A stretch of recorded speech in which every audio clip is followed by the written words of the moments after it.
Sorry, students from Wollondilly. My questions to the Premier. Premier, I note in 24-25 the Southern Highlands line that passes through my electorate has the worst on-time services of all lines, with almost 40% of services late, replaced with buses or just cancelled. In light of free transport the government has provided to all public transport users, will the Premier be consistent and promise free travel to the Southern Highlands every day? I call the Premier. Well, look, and obviously Member for Terrigal. A very sharp question from the member, and I do acknowledge the frustration of your constituents. I can't agree to that request. I assume if the Minister for Transport agreed to that request, it wouldn't be the last request that would be made of us in relation to free transport. I do also point out that it's clear that the on-time running for that part of the state is not good enough. June indicates an 80% on-time running target, 82% for July.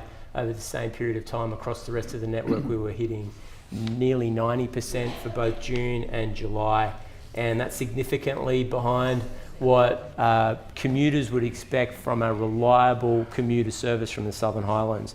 Part of the reason for it, Mr. Speaker, as the member would be aware, is that tracks that are south of Macarthur are owned by the Australian Rail Track Corporation, which is a federal government agency, not by the New South Wales government. And as a result of that, reliability when it comes to the maintenance and scheduling of that maintenance on those lines is more difficult, but we are working with the Commonwealth Government to have a maintenance regime that does better than those 4 out of 5 on-time running services.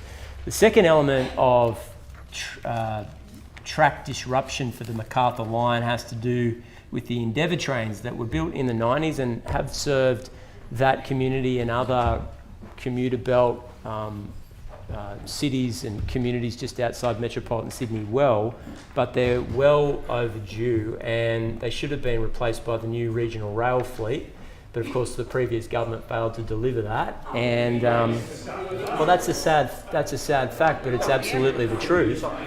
The happy news is, Mr. Speaker, we've upgraded Moss Vale Station with $68 million, and we expect continued upgrades south of Macarthur to increase reliability for your community. We know that we have to do better. We're working with the Commonwealth Government to get more money for maintenance for this crucial link for Sydney, and I understand the concern behind the question.